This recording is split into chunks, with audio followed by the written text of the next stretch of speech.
Hello everyone. So in this video we will prove Lagrange's mean value theorem. Okay.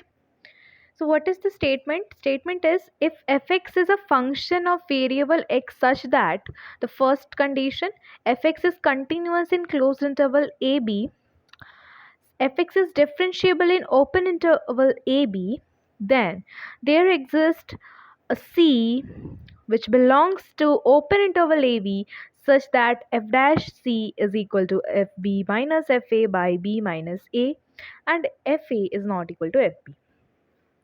इससे पहले video में हम Rolle's theorem की बात किए थे. अगर आपने वो वीडियो नहीं देखा है तो आपका मन, आप जाके देखिए. तो रोल्स थ्योरम में ये था कि fa is equal to fb था, ये difference. Second F dash C is equal to 0 था. बस यही दो डिफरेंस है लैग्रेंज और रोल्स में. पहला तो ये है, सेकंड ठीक है. फिर बोलता है कि then there exist a point C which belongs to open interval A B such that F dash C is F B minus F A by B minus A. इसके एक क्वेश्चन यहाँ पे राइज होता है, in which condition Lagrange's mean value theorem becomes Rolle's theorem. तो जैसे कि मैंने आपको कहा, रोल्स थ्योरम में क्या होता है, यहाँ एफ डैश सी की जगह 0 होता है यहाँ पे इसकी जगह. तो अगर मेरा एफ बी एफ ए के बराबर हो जाए तो F A minus F A 0 हो जाएगा. तो इसका आंसर यही है कि when F B is equal to F A, so in that case हमारा जो लैग्रेंजेस मीन वैल्यू थ्योरम होता है ना, वो रोल्स थ्योरम हो जाता है. बस यही डिफरेंस है. और उसमें F A is equal to F B था, यहाँ पे दे आर नॉट इक्वल. ठीक है. क्वेश्चन कैसे प्रूव करते हैं, चलिए देखिए. गिवन है that F X is continuous on close interval A B and we know that X is also continuous in, अगर हम एक फंक्शन एफ एक्स ले where F X is equal to small F X plus A X, तो ये भी which is also continuous है. ठीक है. ये हम एफ एक्स को कंटिन्यूअस मान रहे हैं तो ये भी कंटिन्यूअस ही है.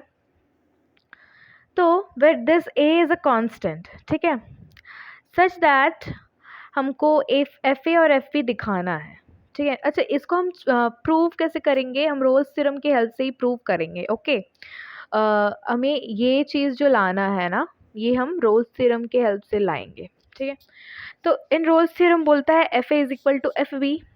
तो हम पहले एफ ए निकालते हैं विच इज़ एफ ए इस, ये जो फंक्शन जो हम एज्यूम किए है, जो हम लेट किया है, इस फंक्शन में हम एफ ए डालेंगे तो ये F small F A plus A हो जाएगा स्मॉल ए. और अगर इसी में एफ बी डालेंगे तो F B plus A B हो जाएगा.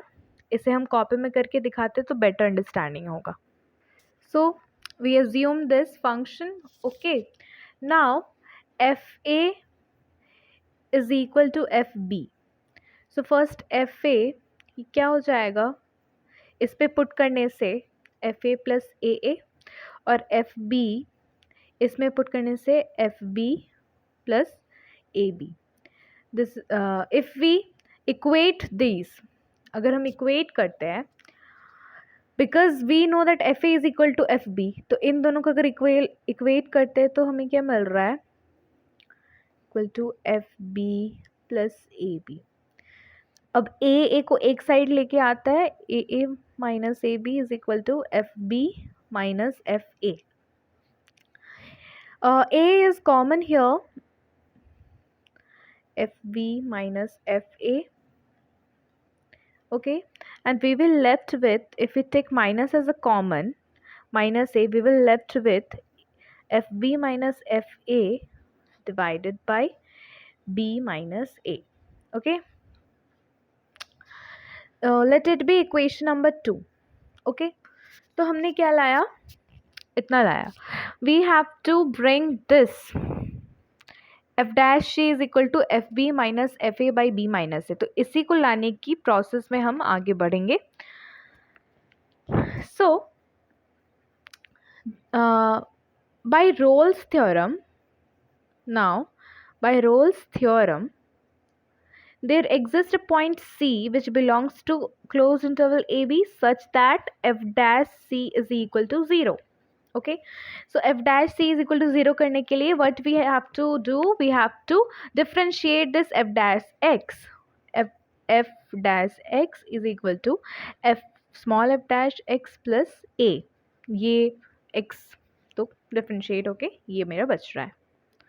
सो अब जहाँ जहाँ x है वहाँ वहाँ c पुट करेंगे तो क्या होगा, F dash C is equal to F dash C plus A. And if we equate this, because हमको इस चीज़ को इक्वेट टू ज़ीरो करना है, मतलब F dash C is equal to zero, मतलब ये पूरा equal to zero, F dash small F dash C plus A is equal to zero, इसका मतलब F dash small C is equal to minus A. ठीक है, that will be equation number 3। Now जो हमारा ऊपर आया इक्वेशन नंबर 2, इक्वेशन नंबर 3, इन दोनों में minus A is common, so we will equating equation 2 and 3 we get f dash c is equal to fb minus fa by b minus a। ये कुछ जाना पहचाना दिख रहा है? ज़रूर दिख रहा है। जो लैग्रेंजेस मीन वैल्यू थ्योरम में हमें यही तो बताना था कि F dash C is equal to F B minus F A by F B minus A है, वही चीज़ यहाँ पर आया है। ओके, सो ये इसका प्रूफ हो गया है। अब देखिए, स्क्रीनशॉट लीजिए या सॉल्व कीजिए। देखिए एक क्वेश्चन लिए है, verify Lagrange's mean value theorem for the function F X is equal to root over X square minus 4 in intervals 2, 4 close interval. So we know that this function is continuous as well as differentiable. Okay, so fx is continuous and differentiable. ठीक है, then next condition क्या है Lagrange's mean value theorem का, कि F dash C is equal to F B minus F A by B minus A. यहाँ पे सी के जगह हम एक्स ले रहे हैं। ठीक है, तो एफ डैश एक्स पहले हम निकालेंगे, मतलब इस जो ये जो चीज़ है इसको डिफ्रेंशिएट करेंगे, what we will get 1/2 root X square minus 4 into 2x. This 2 will get cancelled, so x square minus 4. If we write this in terms of c, what we will get, c by root over c square minus 4. Okay, अब ये निकालना है, LHS हम निकाले, अब RHS निकालना है। RHS में हमें क्या नीडेड है, FB, FA, B and A. We know 2 is our A and 4 is our B. Okay, so F4 which is FB, so F4 would be, हम कहाँ प्लेस करेंगे, इसी के अंदर प्लेस करेंगे। एक्स स्क्वायर क्या है, 4 का square minus 4, 16 minus 4 is root 12। Okay, now F2, ये 2 का square that is 4 minus 4 which is 0, तो हम इस पे पुट करेंगे F B minus, so F4 minus F2 upon 4 minus 2 क्या हो जाएगा, root 12 minus 0 by 4 minus 0 which is root 12 by 4.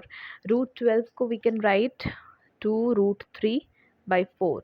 so ये हमारा आ जाएगा, so sorry, इसमें 2 root 3, 1 second, this is 2, I'm so sorry, this is 2, so this is 2, तो ये cut के root 3 हो जाएगा। ओके,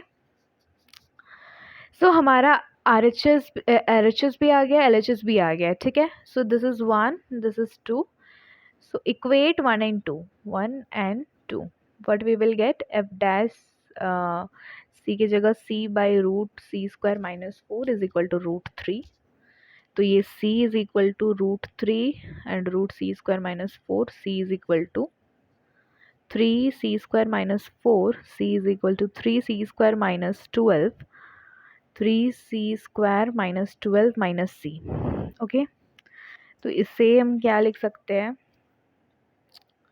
बच्चे we can write here as, ये जो हम हड़बड़ी में करके आए ना, इधर हमने ये क्या किया, ये मैंने स्क्वायर किया दोनों साइड में, तो मैं स्क्वायर की तो ये रूट हट गया, तो मैं इस साइड स्क्वायर की तो इस साइड भी तो स्क्वायर करना पड़ेगा, तो ये भी स्क्वायर है, ये स्क्वायर है, सो ये क्या हो जाएगा, सी स्क्वायर इस तरफ आएगा, 12 इस तरफ लेके आते हैं, 2c स्क्वायर इधर जाएगा, तो c स्क्वायर इज इधर 6 आ जाएगा, तो रूट नाउ इस तरफ लिख देते हैं कि c is equal to plus minus root over 6। Okay, so plus minus root over 6, is this lies between this interval that we are being provided here, 2, 4? Yes, what is the check the value of root 6? It will something between I'm not sure now, but it lies between 2 comma 4. So this lies between 2 comma 4. This belongs to this. Hence Lagrange mean value theorem is verified. So like this you can solve any question, just have a clear concept कि कैसे क्या करना है. Okay, if you have any kind of doubt, please comment me down. I will read your comment and try to answer your questions. Okay, till then stay tuned and keep watching BSc Mathematics. Thank you.